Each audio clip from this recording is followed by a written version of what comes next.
जीवनसाथी. काय? पण हे कसे शक्य आहे?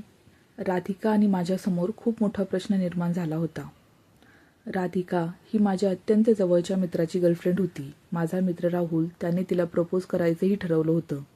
त्या रात्री तो माझ्या रूमवर आला होता. खूप खुश होता तो. अजा, मी उद्या राधिकाला प्रपोज करणार आहे.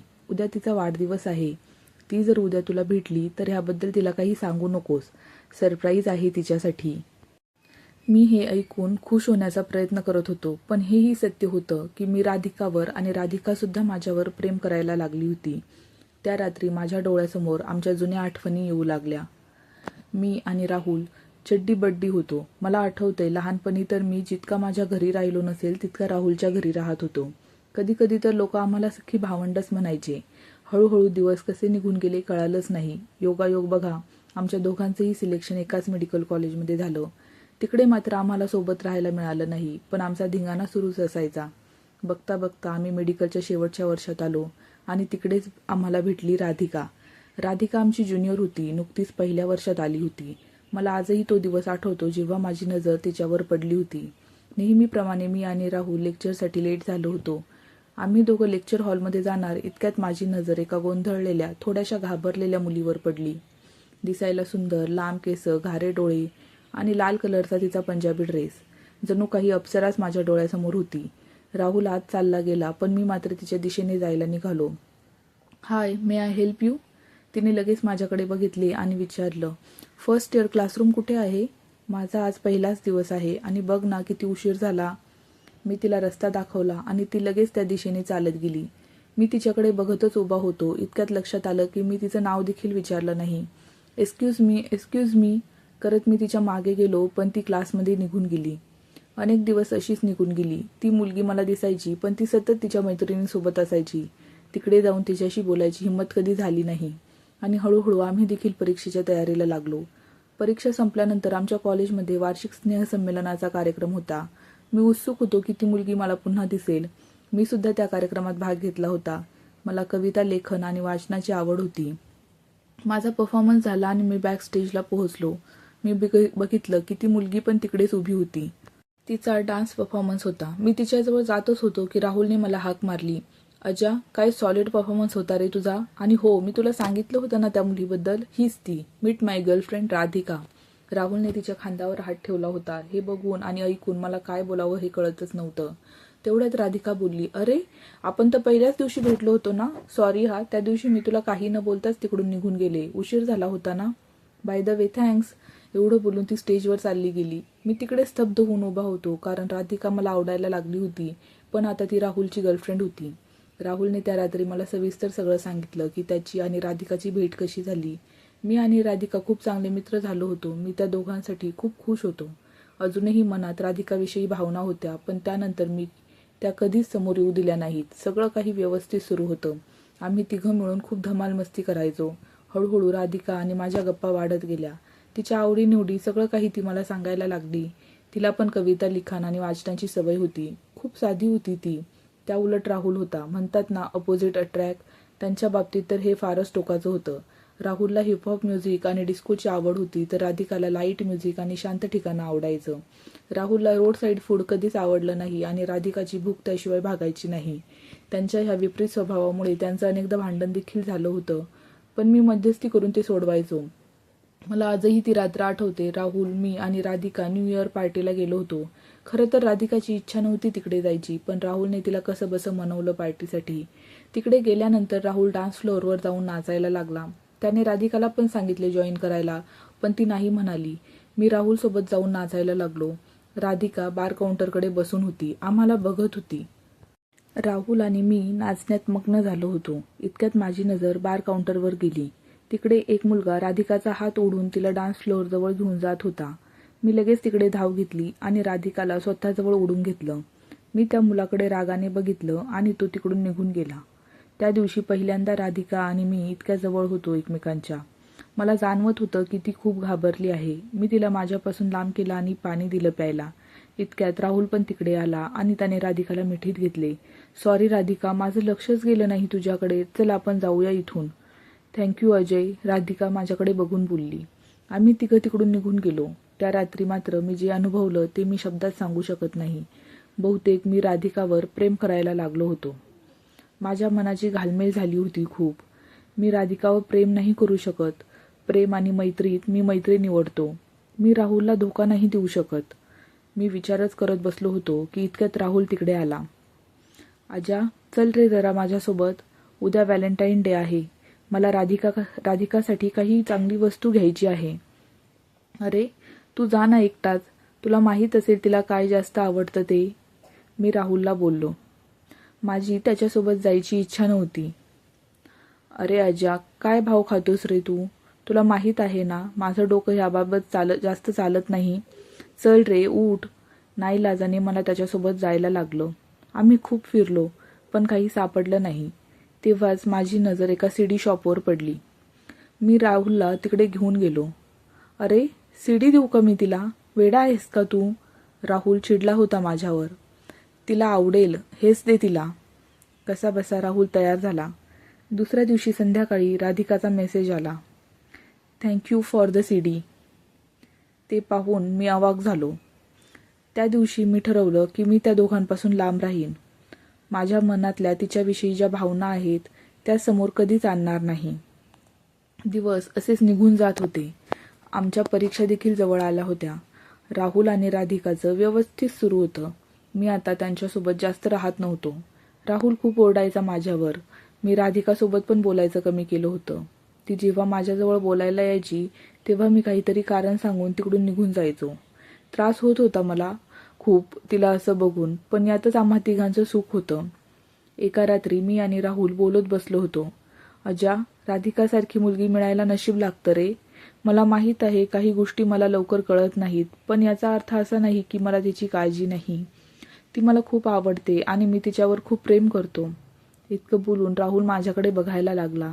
आज पहिल्यांदा त्याने माझ्यासमोर कबूल केलं होतं की तो राधिकावर प्रेम करतो. त्याच्या डोळ्यात दिसत होतं ते. मी काही न बोलता फक्त मान हलवली. परीक्षा संपल्यानंतर आमच्या कॉलेजची टूर गोव्याला गेली होती. बसमध्ये सुद्धा राधिकाने माझ्याशी बोलायचा प्रयत्न केला, पण मी तिला जास्त प्रतिसाद दिला नाही. शेवटी ती तिकडून चिडून निघून गेली. गोव्याला पोहोचल्यानंतर मी त्या दोघांपासून लांबच होतो. दुसऱ्या मित्रांसोबत निघून गेलो. बीच फिरून आम्ही रूमकडे जायला निघालो. माझ्यासोबत जो मुलगा राहणार होता तो येऊ शकला नव्हता टूरला. मी रूममध्ये गेलो आणि राहुलला बोलवून घेतलं. आम्ही थोडा वेळ गप्पा मारल्या आणि राहुल झोपून गेला. मला मात्र खाली बीचजवळ फिरायला जायचं होतं. मस्त वातावरण होतं त्या दिवशी. मी हातात टॉर्च घेतला आणि बीचजवळ गेलो. मला टॉर्चच्या लाईटमध्ये एक मुलगी दिसली. ती एका दगडावर बसलेली होती. अगोदर मी खूप घाबरलो, पण हिम्मत करून पुढे गेलो. एक्सक्यूज मी, तुम्ही इकडे एवढ्या रात्री काय करत आहात? त्या मुलीने माझ्याकडे बघितले आणि मला आश्चर्यच झालं. राधिका होती ती. तू एवढ्या रात्री इथे काय करत आहेस? चल तिकडे उजेडात. मी नाही येणार. तुला काय करायचंय? तू तर माझ्यासोबत बोलत पण नाही. तर आता मी तुझं का ऐकू? राधिका खूप चिडून बोलली. मलाही तिचा खूप राग आला होता. मी लगेच तिचा हात धरला आणि तिला ओढतच उजेडात घेऊन आलो. तुझी हिंमत कशी झाली? आणि तू कोण आहे रे माझी काळजी करणारा? एवढं बोलून राधिका तिकडून निघून गेली. तिचे हे असं बोलणं टोचलं होतं मला. मी देखील तिकडून निघून आलो आणि विचार करत करत झोपून गेलो. सकाळी उठलो तेव्हा राहुल रूममधून निघून गेला होता. माझा फोन मी हातात घेतला तेव्हा राधिकाचे 10 मिस कॉल होते आणि सॉरीचे 20 मेसेजेस होते आणि शेवटी एक मेसेज होता, आय लव्ह यू. मी उठून ताडकन उभा राहिलो. माझ्या छातीत धडधडायला लागलं होतं. मला भीती वाटत होती की राहुलने मेसेज वाचले तर नसतील ना. मी लगेच आवरून खाली गेलो. तिकडे बघितलं तर राधिका एकटीच उभी होती. मी तिच्याजवळ गेलो आणि घडलेल्या प्रकाराबद्दल विचारायला लागलो. हा काय मूर्खपणा आहे राधिका? आणि राहुल कुठे आहे? कसला मूर्खपणा? जे खरं आहे ते मी कबूल केलं आहे. तू पण करतोस ना माझ्यावर प्रेम? छे, मी तुझ्यावर प्रेम करत नाही. अगोदर तू मला सांग राहुल कुठे आहे? तू कुणाशी खोटं बोलतोय अजय? तुझ्या डोळ्यात स्पष्टपणे दिसते तू माझ्यावर किती प्रेम करतो ते. ते सगळं जाऊ दे. अगोदर तू मला सांग राहुल कुठे आहे? मी राधिकाला ओरडून विचारलं. तेवढ्यात राहुलने माझ्या खांद्यावरती हात ठेवला. काय झालं रे? एवढा का चिडलास तू तिच्यावर? मी इकडेच बीचवर गेलो होतो फिरायला. सकाळी लवकरच झोप उघडली. विचार केला जरा फिरून यावं. राधिका तिकडून निघून गेली होती. मी आणि राहुल गप्पा मारत बसलो होतो. संध्याकाळी बॉनफायर करायचं ठरवलं. टूरचा शेवटचा दिवस होता तो. मी रूममधून बाहेर पडलो. राहुलला थोडा उशीर होणार होता म्हणून मी पुढे निघालो. बॉनफायरच्या ठिकाणी जाऊन उभा राहिलो. राधिका येऊन माझ्या शेजारी उभी राहिली. राधिका, हे तू काय चालवलं आहेस? एवढं बोलून मी तिच्यापासून लांब जाऊन उभा राहिलो. ती पुन्हा माझ्या शेजारी येऊन उभी राहिली. अजय, तुला माहीत आहे का रे सोलमेट म्हणजे नक्की काय? हा काय प्रश्न आहे? आणि अशा गोष्टींमध्ये माझा विश्वास नाही. मी राधिकापासून थोडं अंतर ठेवून बोललो. पण मला माहीत आहे ना, सोलमेट म्हणजे एक अशी व्यक्ती जी आपल्याला अगदी जवळची वाटू लागते. त्या व्यक्तीचं वागणं, राहणं, आवडीनिवडी अगदी तुमच्यासारख्याच असतात. आणि माझ्या आयुष्यातली ती व्यक्ती तू आहेस. अगोदर ह्या सगळ्या गोष्टींवर माझा विश्वास नाही बसायचा. पण व्हॅलेंटाईन्स डेला मला जे गिफ्ट मिळालं त्यावरून माझी खात्री पटली. मला माहीत आहे तू माझ्यावर प्रेम करतोस. राहुल पण खूप चांगला मुलगा आहे. पण एक खरं सांगू, त्या न्यू इयर पार्टीमध्ये झालेल्या प्रकारानंतर सगळंच बदललं रे. मला माहीत आहे राहुलला पण माझी काळजी असते.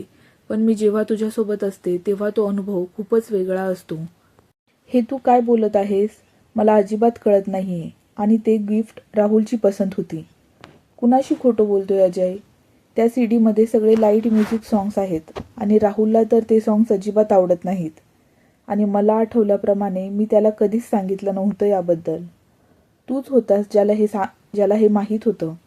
राहुल आणि मी खूप वेगळे आहोत. आमच्या आवडीनिवडी पण खूप वेगळ्या आहेत. पण राहुल तुझ्यावर खूप प्रेम करतो. त्याने हे स्वतः कबूल केलं आहे माझ्यासमोर. आणि तुला एक सांगू राधिका, या जगात कोणीच परफेक्ट नसतो म्हणून सगळं विसरून जा. हो, मी तुझ्यावर प्रेम करतो, पण मला राहुल बरोबरची मैत्री खूप महत्त्वाची आहे. आपण हे सगळं इथेच थांबवू. तेवढ्यात मला राहुल येताना दिसला आणि मी राधिकापासून लांब जाऊन उभं राहिलो. दुसऱ्या दिवशी सकाळी आम्ही पुन्हा कॉलेजसाठी निघालो. माझ्या आणि राधिकाच्या मनात विचारांचा खूप गोंधळ उडालेला होता. मी तिच्याशी नीट बोललो सुद्धा नव्हतो. मी जुन्या आठवणीतून बाहेर पडत जागा राहिलो. राहुल आज राधिकाला प्रपोज करणार होता. काल संध्याकाळी राधिका मला भेटली होती. आपण एकमेकांना विसरून जाऊया, ह्यातच आपल्या तिघांचं सुख आहे. काय? पण हे कसं शक्य आहे? तू म्हणतोस ना प्रेम आणि मैत्रीमध्ये तू मैत्री निवडशील. तर मग ठीक आहे, मी तुमच्या दोघांमध्ये आले आणि आता मीच दोघांच्या आयुष्यातून निघून जाते. एवढं बोलून राधिका रडायला लागली. मी तिला जवळ घेतलं. राधिका, आयुष्यात अशा गोष्टी घडत असतात ग. नेहमीच आपल्याला हवं ते मिळत नाही. राहुल खरंच खूप चांगला आहे. वेळेबरोबर तोही बदलेल. आपलं प्रेम विसरून जा. आपल्या आठवणी आहेत ना सोबत. एवढं बोलून मी तिला घट्ट मिठी मारली आणि रूमवर निघून आलो होतो. मी राधिकाला विश करण्यासाठी फोन उचलला. तेवढ्यात राहुलचा कॉल आला. अजा, लवकर खाली ये. एवढं बोलून त्याने कॉल कट केला. मला थोडं आश्चर्यच झालं, कारण आज राहुल तर राधिकाकडे जाणार होता तिला प्रपोज करण्यासाठी. मी त्याला फोन करत होतो पण तो फोन उचलत नव्हता. मी लगेच खाली गेलो आणि माझ्यासमोर राधिका उभी होती. राहुल कुठेच दिसत नव्हता. तू एकटी काय करतेस इथे? आणि राहुल कुठे आहे? तो तर तुला आज प्रपोज करणार होता. तू प्रपोज कर ना तिला मग. तू प्रेम करतोस ना तिच्यावर? मी मागे वळून बघितलं तर राहुल उभा होता. काहीही काय रे राहुल, मी काही प्रेम वगैरे नाही करत तिच्यावर. ती फक्त माझी चांगली मैत्रीण आहे. एवढं बोलून मी जायला निघालो. थांब अजा, तुला आपल्या मैत्रीची शपथ. मी तिकडेच थबकून गेलो. तुला काय वाटतं रे, हे तुमच्या दोघांमध्ये जे सुरू आहे ते मला कळत नाही का? त्या न्यू इयर पार्टीमध्ये घडलेल्या प्रकारानंतर राधिकासुद्धा खूप बदलून गेली. ती माझ्यासोबत तर असायची, पण जितकं मी तिला ओळखतो तिचं मन कुठेतरी वेगळ्या ठिकाणी असायचं. गोवा टूरमध्ये पण ती माझ्यासोबत असून नसल्यासारखी होती. त्या रात्री माझी झोप उघडली तेव्हा मी तुला शोधत बीचवर पोहोचलो. तिकडे घडलेला सगळा प्रकार बघितला. दुसऱ्या दिवशी सकाळीसुद्धा मी राधिकाचे मेसेज बघितले होते. तेव्हा मला कळालं तुमच्या दोघांबद्दल. आणि काय रे, तू नेहमी म्हणतोस प्रेम आणि मैत्रीत मैत्री निवडशील, तर मग राधिकाला निवड. ती तुझी चांगली मैत्रीण आहे आणि शिवाय तू तिच्यावर प्रेम देखील करतोस. मी मान्य करतो की मी राधिकावर खूप प्रेम करतो. थोडं वाईट देखील वाटलं मला तुमच्या दोघांबद्दल माहीत पडल्यानंतर. पण तुझ्यासारखं प्रेम कोणीच करू शकत नाही राजा. मी हे सगळं ऐकून अवाक झालो होतो. पण मग ते प्रपोज? छे, ते खोटं होतं. मला राधिकाकडून जाणून घ्यायचं होतं सगळं. ती पण सहजासहजी मान्य करत नव्हती. पण शेवटी तिने मला सगळं सांगितलं. मग मी तिला इकडे घेऊन आलो. पण राहुल, पण बिन काही नाही रे.